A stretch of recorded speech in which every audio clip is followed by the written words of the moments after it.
Okay, it's been a little while since I've just sat here and yelled at the camera, so welcome back to the channel. My name is Nicole and I'm the small business owner of Conjure Jewelry, and today's video is in response to a comment I got on one of my previous videos, which was a great idea. Shout out, thank you to the person who commented. How to start an Etsy shop. Pretty much the bottom line of starting an Etsy shop is you just have to do it.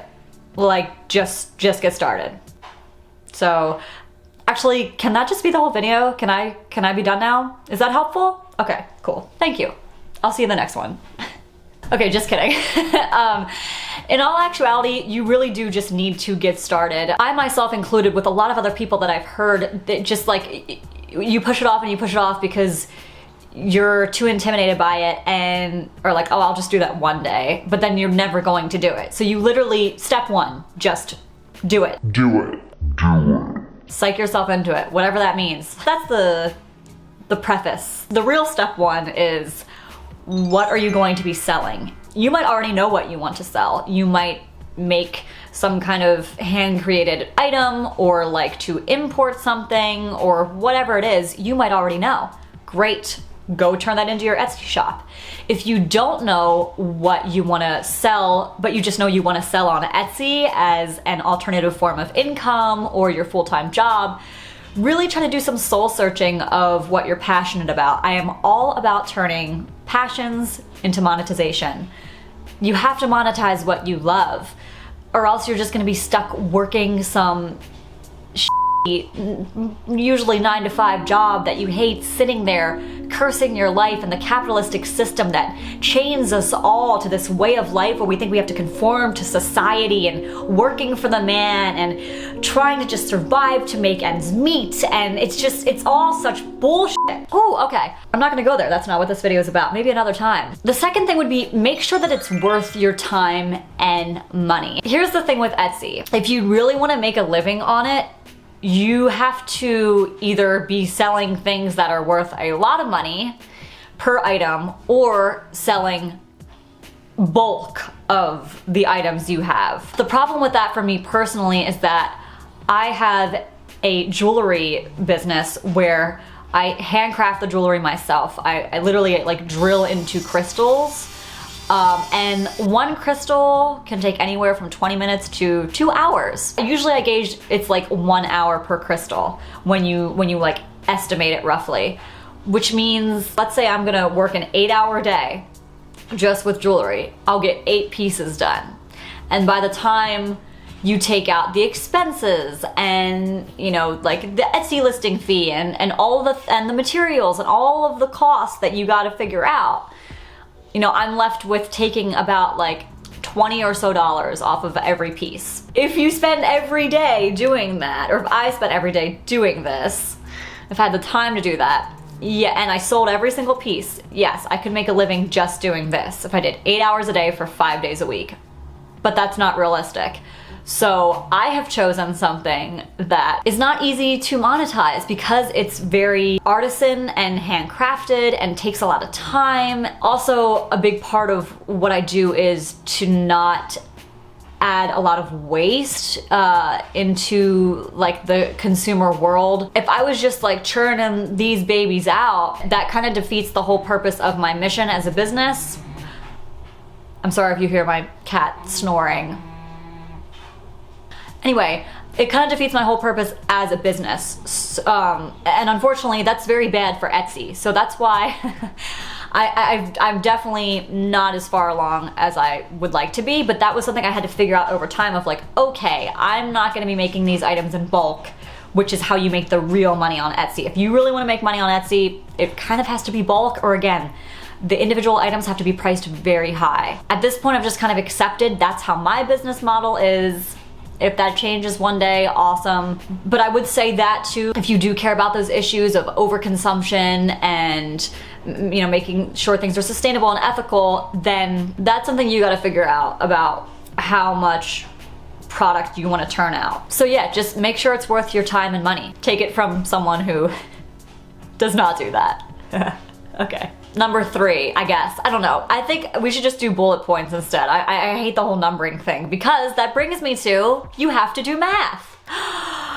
Oh my God, I abhor math. Math is going to be involved, aka figuring out your pricing. So you're going to have to figure out how much your materials and supplies expenses are, what the Etsy listing fee is going to be, and I could get into that, but that's a whole subject which I would need like a advanced math equation to explain to you. So instead, just there's a link in the description, read it thoroughly, see what you're getting yourself into with Etsy, calculate your hours, how much time you're spending, because again, time is the most valuable thing we have in this life. I have a little spreadsheet that I put everything in, like in Microsoft Excel or something. That's how I figure out, you know, the percentage of everything. So just make a little spreadsheet for yourself. Along with pricing, the next thing that was the most difficult for me, shipping, figuring out the shipping costs. This goes in with the pricing, but it's like a different thing. So,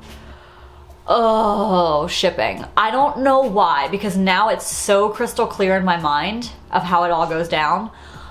But when I was first trying to set up my Etsy shop, I swear to God, like the hardest part was figuring out the shipping for me. There is a lot involved in shipping, I guess, which is what is the weight of your package? What kind of package are you going to use? Where is it going to? Where is your zip code? All of the things. But if you just go into Etsy and you let it calculate for you, I always have it calculating for me of like where my zip code is and stuff. You can set up your own like personal preferences for shipping, but I haven't done that yet. I just still let it calculate it for me, and it's usually very accurate. Where I'm at in Pennsylvania, usually to ship to most places in the US is anywhere from like $3 to $5, okay? I don't think I've ever seen it go past that amount. So what I do is, because Etsy favors listings and will put listings up higher in like their algorithm or whatever that have free shipping, I put the shipping costs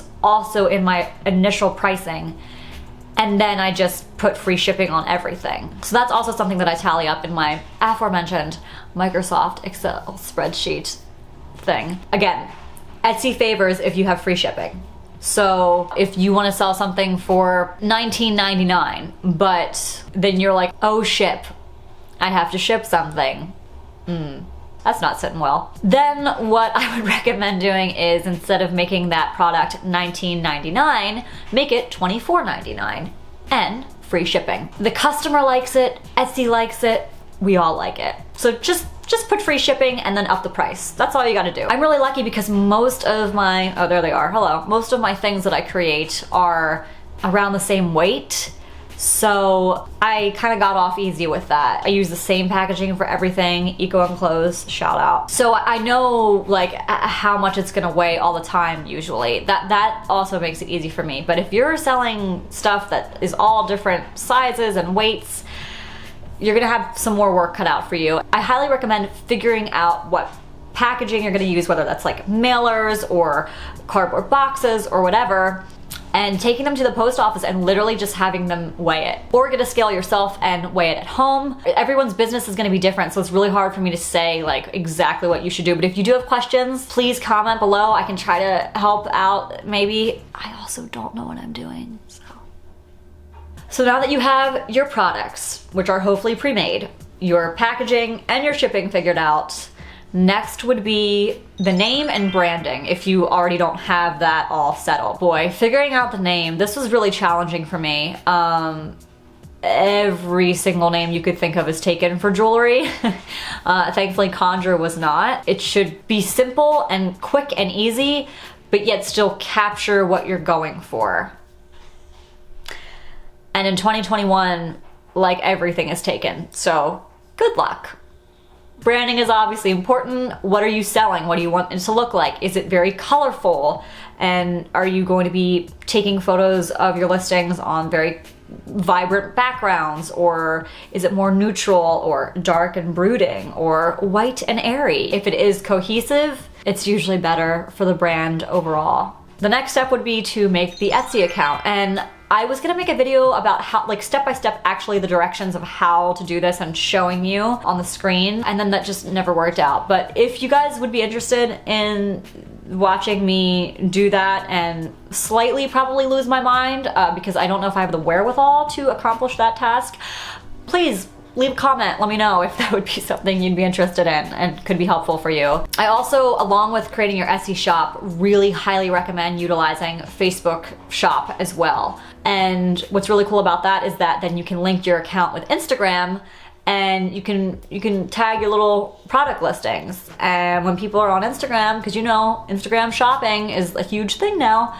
you'll be able to be scrolling through and someone will see your photo and be able to click on it and immediately be taken to the Facebook shop and can buy it just like that. I also could perhaps do a video on that if interested. Oh boy, I'm setting myself up for a lot here. Okay, those are pretty much like the first, like the groundwork. I can't tell if that's a lot or not enough information. So if anyone has any questions, please just leave a comment below. What a great YouTube channel this is. I have no idea what I'm doing. But I hope this was somehow helpful. You know, it can be a very daunting task to create an Etsy shop, but if you're monetizing your passions, or at least just even getting to be your own boss, do it. There's no reason not to do it. While I'm still here, open up a little browser, type in Etsy, create a page. Actually, no, wait, don't do that. That just went completely out of order of the list of instructions I just gave. I believe in you. You got this. It's daunting at first, but doable. Daunting, but doable. Yes. Okay, I'm done with this video. I don't know what else to say. I'll see you in the next one, guys. Thank you for watching. I'm gonna scoot out. I'm just gonna scoot. Yeah, okay, bye.